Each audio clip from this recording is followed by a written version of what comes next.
Hey everyone, and welcome to week 13 for Ellie's training. And we're coming up really fast up to the October 5th date for the trainers to show off everything they've taught their horses.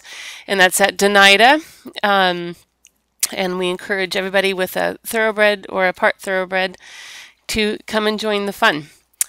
So, as you can tell, it is near the end of our training blogs and these training videos, and I've finally figured out how to make my headset work. So, apparently, I'm a little slow on the draw there, but hey, better late than never. So, we're doing our warm up trot right now, and as she's about to make this turn, look at how her haunches have just drifted to the left of the tracks that her front feet are making. And that's a pretty easy way to tell how straight the horse is. And at this moment, she's putting her haunches towards the barn. And this was part of the hint that I got that she was in season, because she did it both directions. So I'm trying to fix it here at the trot a little bit, but I'm not really making a big deal. But as I progress to the canter, I'm going to realize that it's becoming a much bigger deal at the canter. It's even more crooked, and I'm going to have to fix something.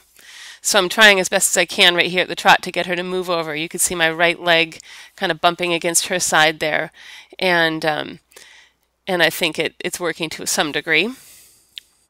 But with my leg working on her side, I'm really only getting a leg yield. And in actuality, what I would like to get is for her shoulders to move to the outside, not her legs to cross and give me a yield. And you can tell this because as soon as I ask for the canter, it's her shoulders that move to the inside, and that's what allows her to pick up her left lead. When she gets a little more broke, I'm going to be focusing on a lot of shoulder in positioning at the walk and at the trot so that I can fix this straightness issue. Someone once said that all horses should basically live in a shoulder 4 positioning to help their natural tendency to be crooked. And I think that would be the fix for her. So as she's cantering here, you can clearly see the haunches coming to the inside. And I'm recognizing that she's still staying crooked, and so I make the decision to come back down to the trot and try and fix it at the trot. I put her on a little bit smaller circle, but I still feel all I'm getting is a tighter, more tense horse. And it's at this point that I decide that I need to have a little bit of change of plan for my workout today. That quite possibly fixing this is not going to be in my and her best interest. So my solution is to drop the subject and go on to something a little more fun, and that's going to be putting her over a few jumps. And I feel like this was a good call because I did get a nice productive day out of her, and I kept her on my side. I wasn't up for an argument, and she wasn't really up for it either, and I don't think it would have been a good solution to the crookedness problem.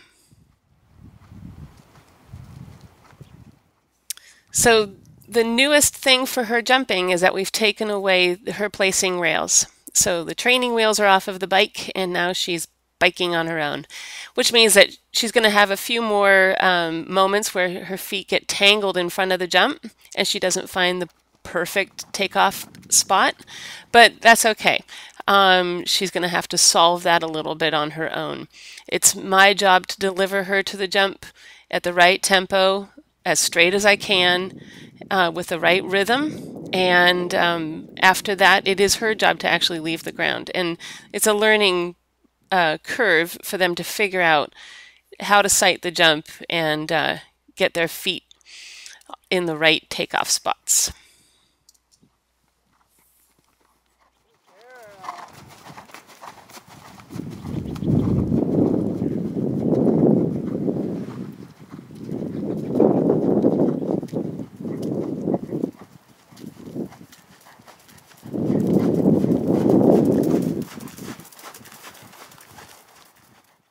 In one of the previous videos, I mentioned that Ellie was at the stage where the jumps in front of her to her still looked like an obstacle, something that she needed to go around.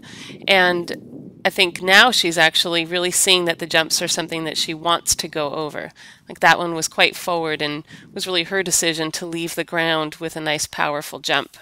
So this is a nice development.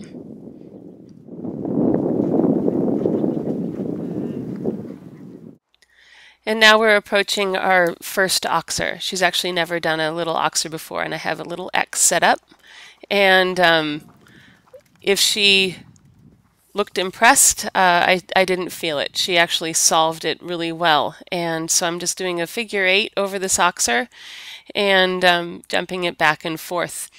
And I really liked her answer every time. And I've actually thought that the oxer improved her jump over the verticals and the X's.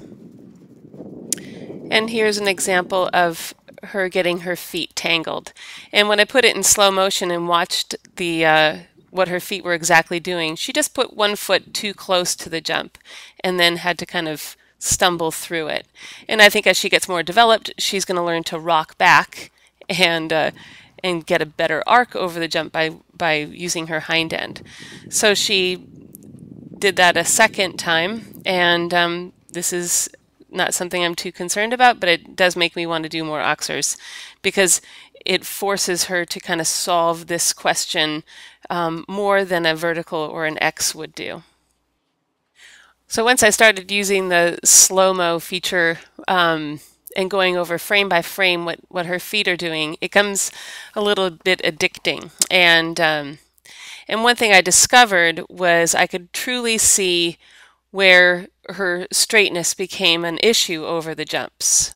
And now I'm going to show you what it looks like with the slow-mo. So here she is being drawn towards the barn, obviously very crooked on her approach to the yellow jump. And most importantly, it's on takeoff where you can see her hindquarters are not evenly pushing over the jump. And then so I come through a second time and I address the straightness on that right shoulder right from the top of the turn. And that gives me a much better approach. And this is validation for every coach out there who has ever told their students to stay straight to the jumps. And you'll see her separate and push off evenly with her hindquarters, and that produces a much more correct form over the jumps because she's, well, straight. So I thought that was really fun to see. So I think the take-home message for this video is twofold. One, the microphone is much better. And two, the message is a little bit similar to week number 7, and that was the one where I decided I should have called it quits just 10 minutes earlier, and know when to say when. And it's not to say I don't need to fix the straightness. Obviously I do. Every horse is a little bit crooked, and so is every rider. And so we're always aiming to make a more straight combination. But I don't think it would be productive for me to fix it on this day. And as it was, we still did something fun, and I still learned a lot about her. So it was a good weekend. See you soon. I'm looking forward to seeing everybody on October 5th, and I can't wait to see what the other trainers have done with their horses. Thanks a lot.